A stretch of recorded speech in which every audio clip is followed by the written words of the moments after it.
que j'essaie d'apprendre tous les jours.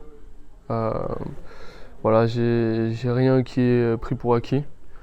Et voilà, mon but c'est de progresser, c'est de devenir meilleur chaque jour. Donc voilà, chaque opportunité que j'ai eue, je pense que je les ai saisies jusqu'à présent.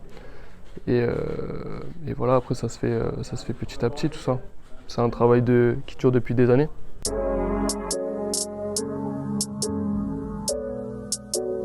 Ouais, les attentes, elles étaient déjà affichées dès le départ. Voilà, j'étais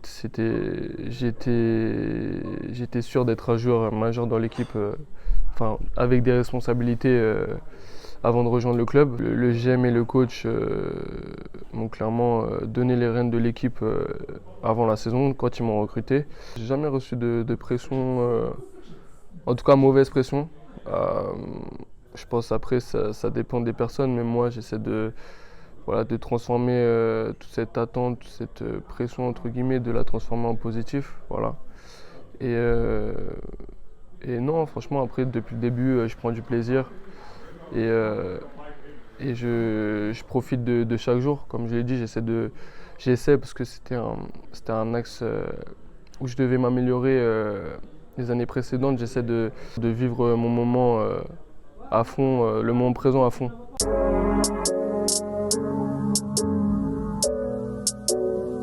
Non, je me mets pas de plafond et je dirais que l'Euroleague c'est pas en dessous de la NBA.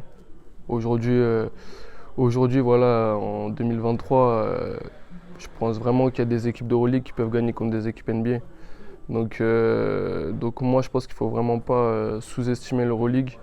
Surtout que ouais, il y a de plus en plus de joueurs NBA qui viennent jouer en Euroleague aussi. Donc voilà, et après d'un point de vue perso, je me mets pas de limite. Je vis comme je l'ai dit au jour le jour, je me projette le moins possible. Bien sûr, j'ai des rêves dans la tête, mais voilà, ils sont juste dans un coin de ma tête et ouais, voilà, je me mets pas de pression, je me mets pas de limite non plus.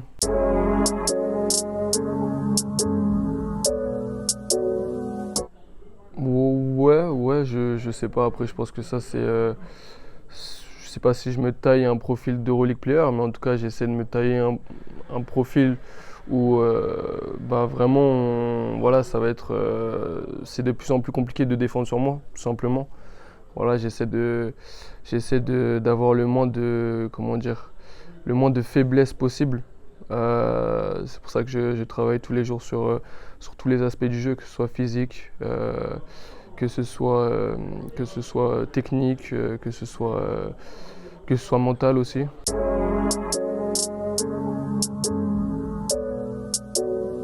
Non, je vais pas. Non. J'ai appris durant mes 3 ans à Paris, j'ai appris des choses que j'ai pas appris à Fos et j'ai appris des choses à Fos que j'ai pas ou dont j'ai pas pu bénéficier à Paris. Donc c'est très différent. C'est très différent. Je dirais pas qu'il y a eu. Pour moi, chaque expérience voilà, est différente et il n'y a pas eu de meilleur ou de moins bien. S'il y avait eu un titre ou s'il y avait eu quelque chose, ouais, là, il y aurait une différence, mais ça n'a pas été le cas. Donc voilà. Hors basket, sinon t'as un penchant pour les deux? Hors basket? Hors basket, tu vas me mettre dans la sauce en fait. Non, hors basket, je dirais quand même le sud. Je dirais quand même le sud parce que la mer, tout simplement. Pour moi, la mer, ça fait la différence quand même.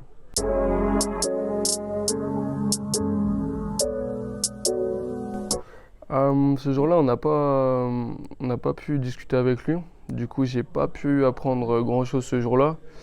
Mais après, c'est sûr que voilà, je m'inspire beaucoup de ce joueur. Pour moi, c'est le meilleur joueur de tous les temps. Et ouais, franchement, j'ai regardé sa série sur Netflix. Je regarde ses vidéos.